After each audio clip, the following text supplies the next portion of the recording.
講起肥胖，你會諗起啲乜嘢呢？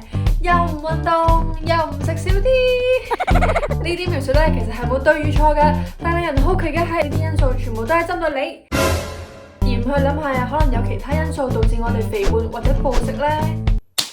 大佬，我哋自己肥啫，你又賴人哋啲傳媒，又賴人哋啲公司，你大晒啦。係啊，其實正就係我哋忽略呢啲外在嘅因素。呢一本書呢，就係由文化、媒體、食物製造商同埋心理嘅層面嚟到睇下呢個過度飲食嘅問題。經過抽絲剝繭之後呢，就發現一切嘅源頭原來都係關消費主義事㗎。首先呢，我哋一定經歷過過度飲食嘅問題㗎啦，因為作者深信我哋已經習慣咗用購物、用食物嚟安撫我哋唔開心嘅心情。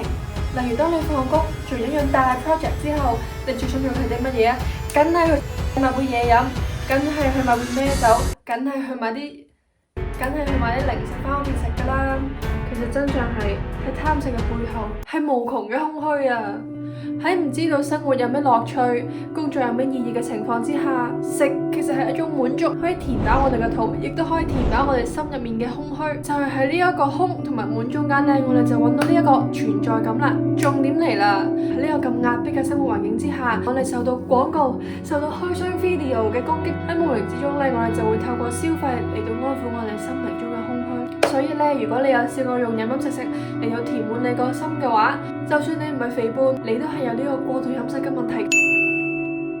好，想象一下，而家你有兩個 option， 第一個係食少啲高鹽、高糖、高卡路里嘅嘢，或者係咧去買一啲能量牌，買一啲代餐，呢一個月就可以瘦到5公斤嘅 treatment。相信唔少人都會揀後者，一啲好有機味嘅產品。我哋深信咧，一定要俾好多錢，我哋先可以買到健康、買到瘦噶嘛。但係大家都知道，最簡單、最有科學根據方法，咪就係食少一啲。但係通常咧，我哋都係對呢啲免費嘅嘢咧感到冇興趣㗎。好，先唔講佢哋對我哋減肥有冇幫助，有啲就梗係有效果，但係我哋唔應該習慣咗用過度消費嚟到解決過度飲食嘅問題啩。咁點解我哋好難做到食少一啲？就係因為咧製藥廠同埋食品公司所出嘅 product 其實係出現問題㗎。其實喺我哋未肚餓之前，佢已經用科學嘅方式嚟到掌控我哋嘅味蕾，然之後再靜靜咁樣綁架咗我哋嘅選擇，再利用唔同嘅宣傳手法嚟到令消費者深信我哋一定要用過度消費嚟到解決過度飲食，最終呢，我哋就忘記咗減少消費、減少飲食先係最有效嘅減肥方法㗎。咁食品製造商呢，第一個計謀就係多樣化。當我哋有好多選擇嘅時候呢，通常我哋都會食多啲，即使呢啲選擇呢，只不過係視覺上面嘅唔同，而唔係味道上面嘅唔同。呢本書呢，就用咗 M&M 嚟到做例子㗎。當有好多種唔同顏色嘅 M&M 俾我哋選擇嘅時候，我哋就會食得更多，即使佢哋全部都係朱古力嘅味道。第二個計謀呢，就係健康光環。用一個簡單啲嘅例子嚟講啦，就好似我去買嘢食嘅時候呢，成日一見到哇有機、低脂、健康，我就會即刻擺入我架車度㗎啦。然之後翻屋企咧就好安心咁樣放肆咁樣食得喺隻落肚，而忘記咗其實佢哋都係精緻、係加工嘅食品。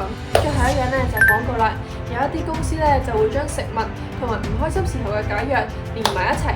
首先咧佢係會用一啲旁白，用一啲圖片，令到呢一樣產品咧理想化。然之後咧就同我哋講，你而家嘅生活咧唔夠開心，只要食咗佢，你先會得到真正嘅快樂㗎。